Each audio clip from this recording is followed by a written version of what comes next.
ଓହୋ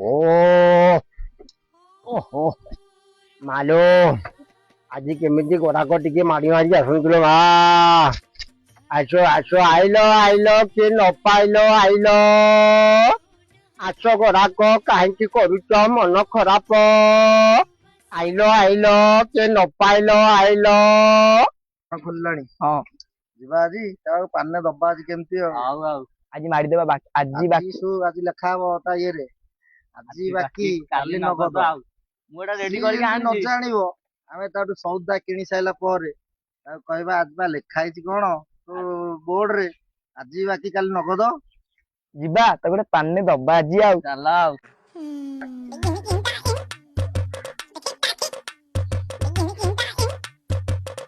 ଆଉ ଭାଇ ଭଲ ଅଛ? ହଁ ଏମିତି ଚଳିଲା ମୁତାବକ ଆଉ କଣ କରିବା ଭାଇ। କୁଆଡେ କଣ ଯାଇଥିଲ ମ? ନା ମ ଯାଇଥିଲି ଟିକେ ଢେଙ୍କାନାଳ ଏଠି ବୁଲିବାଲିକି ଆଜି ଏଇ ତ ସାଙ୍ଗେ ସାଙ୍ଗେ ଦୋକାନ ଖୋଲିଲି ମୁଁ ଆଉ। କଣ ବେପାର ଭଲ ନାହିଁ ନା କଣ? ନା ମୁଁ ସାଙ୍ଗେ ସାଙ୍ଗେ ତ ଖୋଲିଲି ଢେଙ୍କାନାଳ ଆଜି ଯୋଉ ଭଳିଆ ପରିସ୍ଥିତିରେ ମୁଁ ଆସିଛି ନାହିଁ ନ ଦେବା କଥା ଆଉ କଣ କରିବି ଭାଇ। ଏଇଭଳିଆ ପରିସ୍ଥିତିରେ ବଞ୍ଚିବାକୁ ପଡୁଛି ଆଉ କଣ ଖବର ତୁମର କୁହ? ସେମିତି ଆଉ ଚାଲିଛି ଆଉ।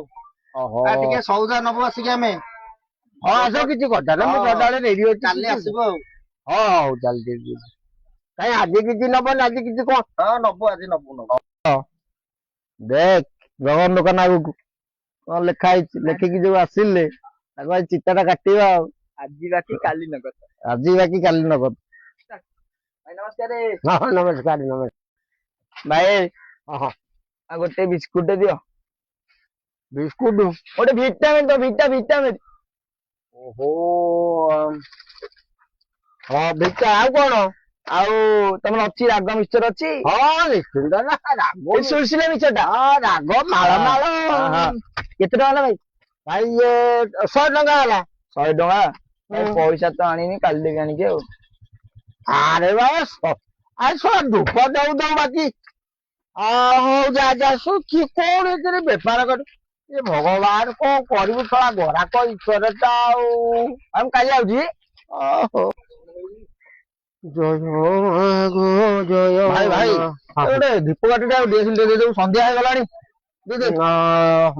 ଧୂପ କାଠି ଆଉ କଣ ଦିଆସିଲି ଗୋଟେ ଦିଆସିଲି 100 120 ଏ ଖାତା ଲେଖିକି କାଲି ଭାଇ ଦେବି ପଇସା।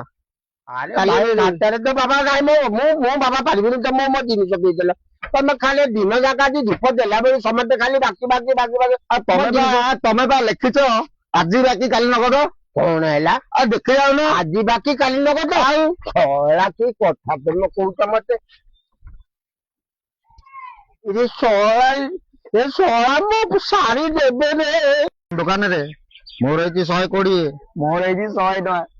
ଆଉ ତାହେଲେ ହେଇଗଲା କେତେ 220 ତାହେଲେ ଏଇ ଚିତା ଟା କଟା ହେଇଛି। ଗଗନ ଦୋକାନ ଆଡେ ଜମା ଯିବୁନୁ।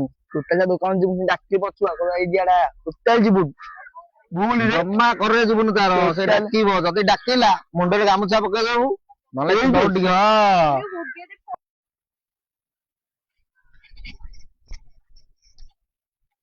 ଆରେ ଶୁଣ ଏଟା ତ ବାଇଆ ଯାଉଛି ନା କଣ?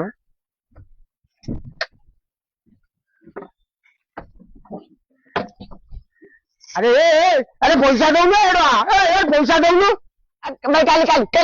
କାଲି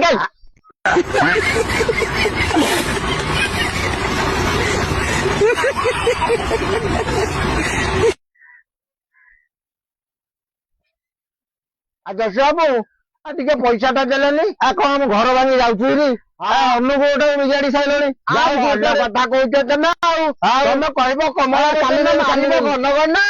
କାଲି ଦେବି। ଏଇ ଶଳା ଏ ଚୁକାଣ୍ଡିଆ ଗରାକକୁ ନେଇକି କୌଣସି ସଂସ୍ଥା ଚଲେଇ ହବନି। ଏଇ ଶଳା ଦୋକାନ ଭାଙ୍ଗିଦବ ସବୁଠାରୁ ଶାନ୍ତିରେ ନିଶ୍ୱାସ ମାରିବ ଭଲ। କେମିତି ବାକି ଖାଇ ସମସ୍ତେ ମୁହଁ ଲୁଚେଇ ଯାଉଛନ୍ତି। ଆପଣଙ୍କୁ ମୋର ଏତିକି ଅନୁରୋଧ ହେଲା ପ୍ଲିଜ ଆପଣଙ୍କୁ ମୋର ଏତିକି ଅନୁରୋଧ ହେଲା କେବେ କାହା ଆଗରେ ବାକି କୋଉ ଦୋକାନ ମାନଙ୍କରୁ ବାକି ଖାଇକି କେବେ କଳଙ୍କିତ ହୁଅନ୍ତୁ ନାହିଁ। ପ୍ଲିଜ ଆପଣଙ୍କୁ ମୋର ଏତିକି ଅନୁରୋଧ ହେଲା।